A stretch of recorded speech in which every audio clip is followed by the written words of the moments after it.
Welcome back, my beautiful souls, to Essence of the Moon. Today, I'm joining the cosmic conversation of the aliens among us, a video response that invites us to share what it means to really carry alien lineage here on Earth. Now, when most people hear aliens, they think of flashing lights in the sky, of grainy UFO footage. But what if the proof of alien lineage is far closer than that? What if it's etched into the lines of our palms and written in the placements of the stars? Recently, I received a palmistry reading from our dear friend Carla with Miss Kulala's mystical musings, and I was absolutely floored. The codes she uncovered in my palms echoed the very same messages my True Sidereal Starseed chart revealed, which was lovingly interpreted by Rachele at Amethyst Ascension. So tonight I'll be weaving these two together, palm and star, hand and sky, body and cosmos. We'll explore how the languages of palmistry and astrology coverage shows us that the aliens among us may be proven not by what's out there, by what's within us. So grab a candle, maybe a cup of tea, and settle in. Let's walk together through the stars in the palms of my hand.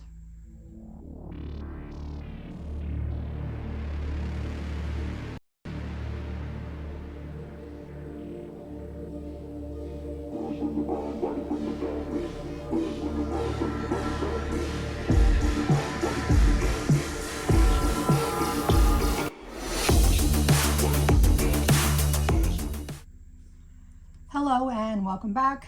Thank you for sticking around.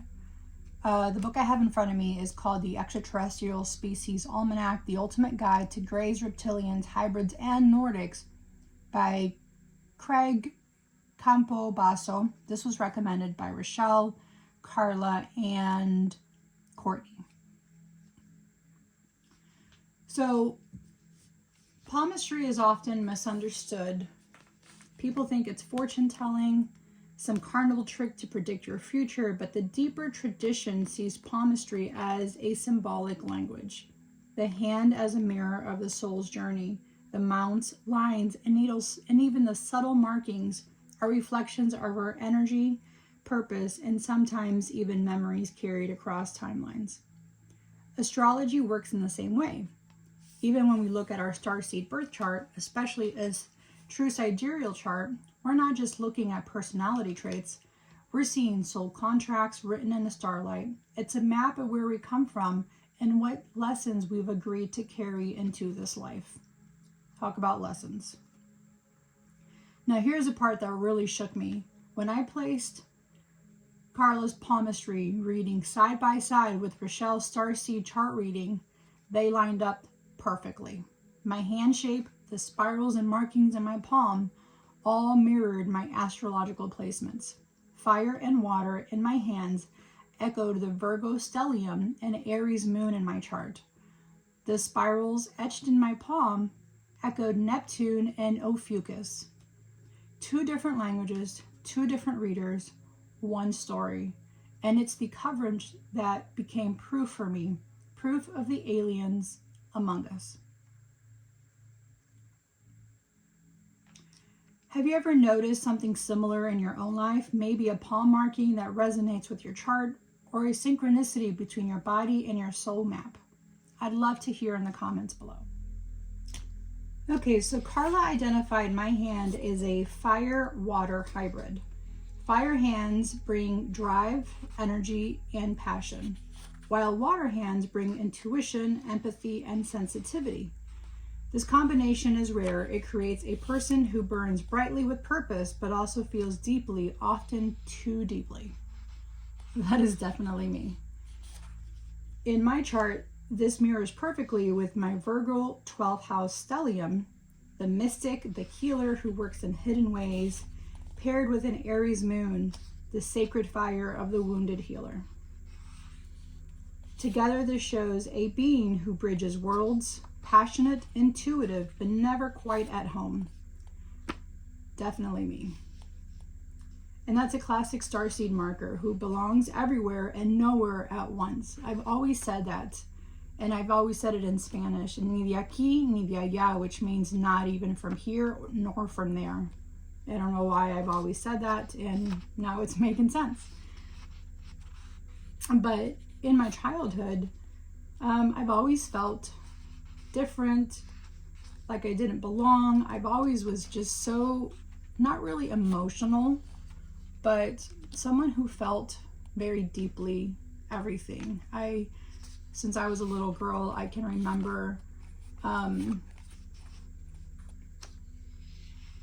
just picking up on energies around me. Scents, smells, taste, everything was just so much more stronger and deeper than I feel like anybody else in my family. Under the Arcturian codes, in my palm, Carla saw crystalline grid-like patterns. She told me these were markers of encoded alien technology, the healer's light grid, which is interesting. In my chart, Virgo placements scream Arcturian healers, mathematicians of spirit, masters of sacred geometry, and I love sacred geometry. I actually pull out the Merkaba when I'm studying. And guess what? I've been getting all A's in college. I have like a 3.83 GPA right now with my third year in college. So it seems to be working out for me. And I'm okay with that. The 12th house is especially shows hidden service, like healing from behind the veil. And I definitely consider myself a veil walker. So that's kind of funny that that was in there. Needless to say, both of what they said, it gave me chills. The map saying the same thing, that I carry Arcturian healer lines, really just surprised me. Let's go back to Arcturian here. So here it talks about their origin, their belief system, their cosmic agendas. And they participate in the Melchizedek Starseed programs. Arcturian Starseeds on Earth use holographic healing to assist in creating templates for fifth dimension and higher dimensional experience. Interesting. They believe in the cosmic law of one. They serve all universal kind as stewards and love and light.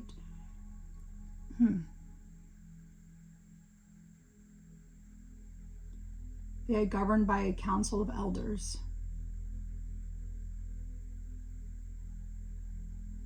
Their large almond-shaped eyes are human in appearance and run the color spectrum. They have a pair of necessitating blue lenses that can cover the whole eye, which acts as a light filter and protective barrier like sunglasses. They glide with elegance. Their skin's neither blue or milky white. That's funny. That's an Arcturian female. Successful diplomats between star nations and have serene, calming effects when speaking and or visualizing imagery to reveal how both points of view will be able to cohabitate peacefully.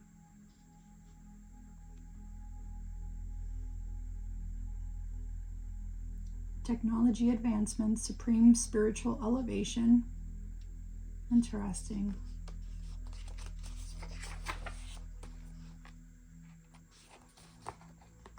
Arcturian 5th and 6th dimension beings primarily work with Earth's consciousness raising programs.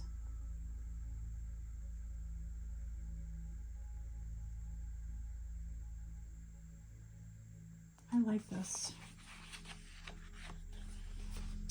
So the next one is Sirian lineage.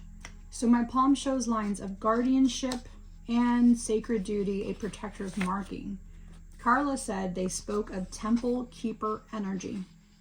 In my chart, Moon and Chiron and Aries in the 7th house tell the same story, the Sirian archetype, the wounded healer who protects others even through personal sacrifice. So hands and stars agreeing that I've walked lifetimes as a Sirian guardian. And let's flip over to Sirian guardian on here. Well, there's different kinds of Sirians. There's like the blue Sirian on here. There's also human Sirians. Let's just go to human Sirians. They're from Sirius B, the white dwarf star, which is funny. When I had my other regression done, it came up being by Sirius. So I'm wondering if my council members, they're now a council member of 9. They were of 7, but now I feel like there's 9 of them.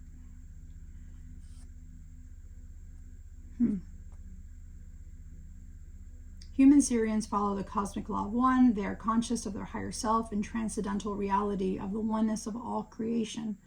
They are aware that one true state is love, peace, light, and harmony. Some of the greatest Galacturian alignment science commanders are human Sirians. They participate in Melchizedek's Starseed program. There it is again. Melchizedek. Masters of psychic protection, aura amplification, DNA rejuvenation, and energy balancing.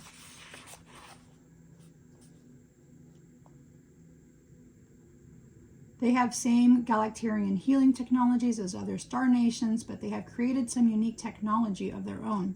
Perhaps the most popular piece of tech is the cellular generator. Circular disc that flutters with molecule-like stars, a blue flame rises to engulf the body. As in fire enriches every cell, rejuvenation occurs. I need some human rejuvenation. They extensively astral travel and astral verse. Oh my God, that's so me. I astral travel without even realizing I was doing that many times. I do it like monthly. It's really crazy. But I'm kind of like doing it recklessly because I come back so bruised. And I have the wildest dreams. And when that happens, it's like once a month. My husband says, he's like, who were you talking to last night? I have no idea who I was talking to. I was just talking, honey.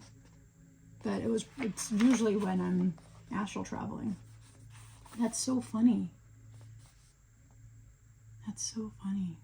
Okay. So, Andromedan energy. Carla pointed out rebellion signs in my palm. A refusal to be caged. That's right. I'm not going to be caged. What's that mean? Let's go back to Andromedan. Who wants to be caged anyways? Not me. That's not even for birds, and nothing should be caged. Anterian, prayers in angelic corpse. Am I not seeing Andromedan? Oh well. Let's just keep flipping, guys. That's Pleiadians. That's the next one. Let's go to Lady of the Light. That's pretty.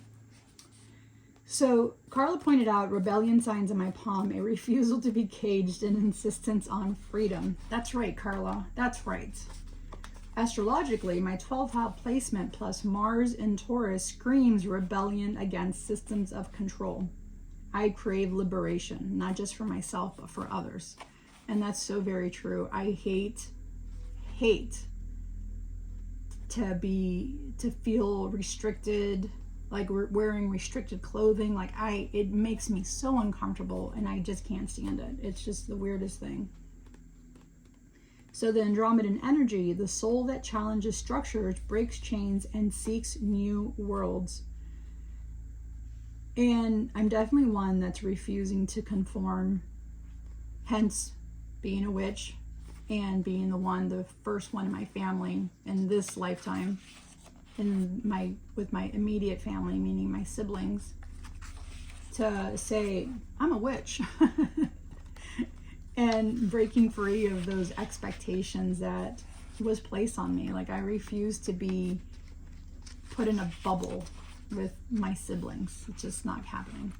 Definitely just not happening. So the next one is Pleiadian frequencies. So my heart lines curve softly in palmistry, markers of empathy, art, and love. In my chart, Venus and Persephone and Scorpio align perfectly. Pleiadian energy is about bringing beauty and healing through love, music, art, and creation. I see this a lot in the oils I craft, in my tarot practice, and how I connect with community. it's definitely the Pleiadian heart code frequency in me that's coming out to show my love, my empathy, my creative side, artistic side, my musical. I have 0 musical abilities, so the only time I can sing is probably in the car, and that's with nobody in the car. But I think there's so much to the aesthetic part of it that really is who I am with that Pleiadian frequency. So here in the book it says for Pleiadians, they are indistinguishably formed Earth humans. Although they are a bit taller, they appear Nordic, and females are 5'9" to 6'5". Definitely not me. Muscular, chiseled, look gods of the old. That's really cool. Uniquely colored eyes, the normal blue, green, and brown. Those hues include aqua, teal, violet, pink, yellow, orange, or a combination. They also follow the cosmic law of one. They are spiritually advanced, that they use 100% of their brain capacity. Well, I'm definitely using a lot of my brain capacity. I never stop. My brain never stops. It's annoying sometimes, but it's just the way it is. And I can't sleep because that's what happens.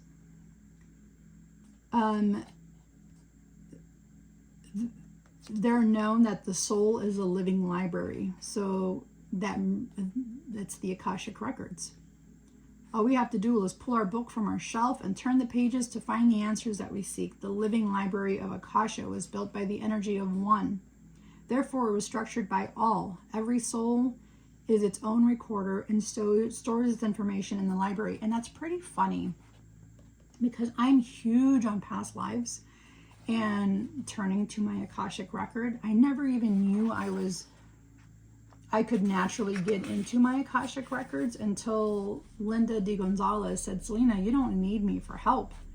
You already do this. She said, I want you to read me and this person.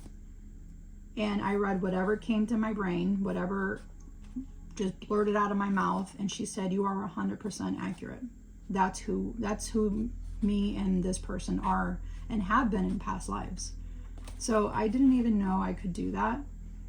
But I just had like an instant knowing, and I do that now when I'm doing tarot readings. It's just I blurt out whatever comes to mind, and whenever I do that, it's always right. It's so cool. They seeded the earth in the past. The genetic codes are alive on the planet today, and they feel a kinship to its people. The race is prevalent on Earth today, either through star seeds or through the Galacturian alignment stationed above and below Earth. Pleiadians have Galacturian mothership starships through ships, fleets. Most common healing tools include the healing pyramid and the light metallic wand. Through imaging technology, Pleiadians, that's so funny. I built that for, she's one of my Starseed members. That's Celeste.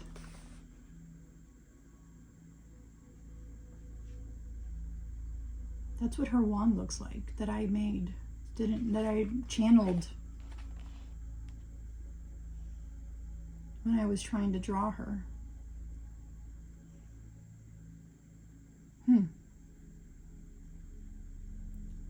I'm like mind blown right now. I'm about to start crying.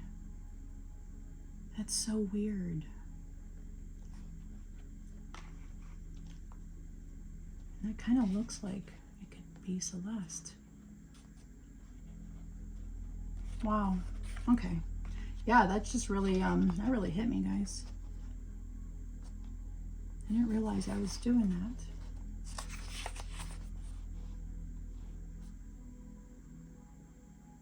Wow.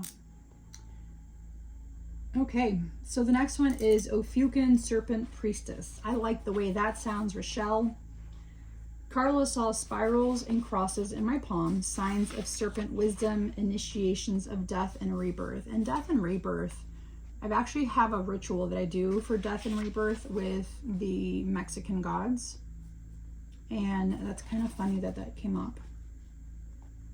My chart placements Neptune and Ophiuchus, the hidden 13th sign, the serpent bearer, the priestess who walks between life and death. And again, that's the same thing with being a veil walker. I feel like I do that. I feel like I walk between, because I work so heavily with ancestors, I feel like I'm constantly walking deeply in between different realms, between that of my ancestors, that of the dead,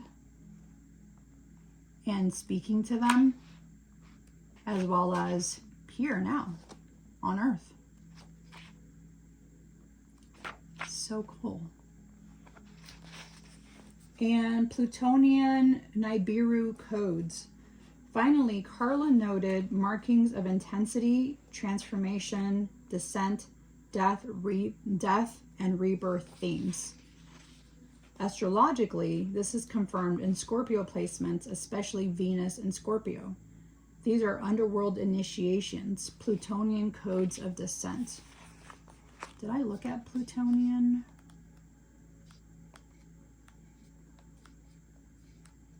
No? No. There's the Venusians. I like saying that, Venusians.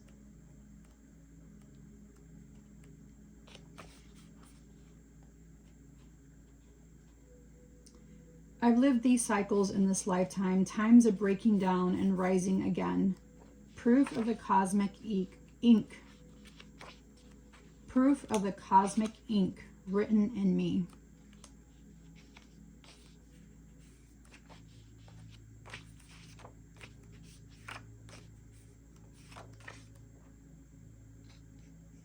I do want to point out Mothman is in here, by the way, guys.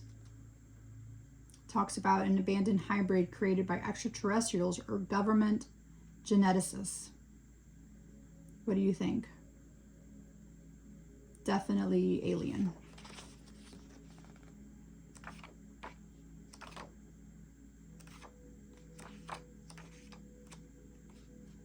This is a really cool book, guys. I really recommend you going through this book and perhaps picking it up. I think it's really great. So what does this all mean? What if aliens among us aren't proven by spacecraft or sightings, but by our very own bodies? The lines in our hands, the placements in our charts, the way we feel alien yet ancient, out of place yet deeply purposeful. I invite you now, look at your own hands. Do you see unusual markings, spirals, or lines that stand out? Look at your chart. Do you have placements that feel not of this world? These are not flaws. They're signatures, proof of your cosmic line. Carla had also mentioned that my hands do not mirror one another, and she says that with that happening, she mentioned that there is quite possibly alien intervention that had happened, and there's about 3 to 5 years that I really don't remember anything about that time in my life. And she said that my hands do not mirror each other, which is really, really odd. So it was funny that she mentioned alien intervention. So close your eyes, place your hands in front of you, palms up. Imagine them glowing with starlight. See the codes etched in your skin begin to shimmer. Whisper to yourself, I remember. I carry the codes. I am proof of the aliens among us. And when you're ready, open your eyes and carry that glow with you. When I was a child, I felt very much different, misunderstood. I'd stare at the sky and feel homesick for somewhere I couldn't name. Carla's palmistry and Rachele's chart gave me something I didn't know I was searching for: validation. My difference wasn't exile, it was lineage. Today, through tarot, oils, ritual, and my work here with all of you, I live that lineage. I bring those codes down to earth, weaving them into everyday magic. Both my stars and my hands carry the codes, and that is proof we are the aliens among us. To Carla and Rachele, thank you for being mirrors. And to this community, thank you for walking this path with me.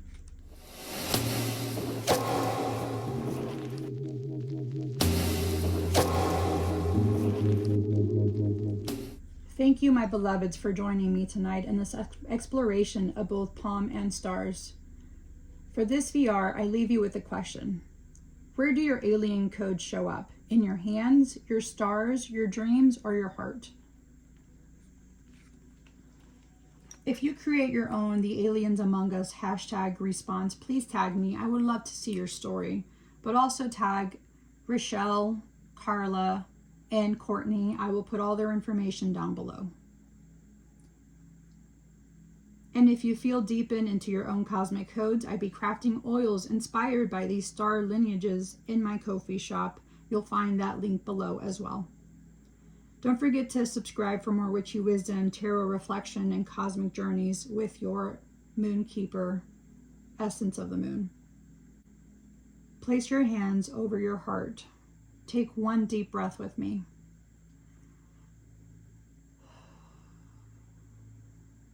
Feel the starlight in your palms and the grounding of the earth beneath your feet.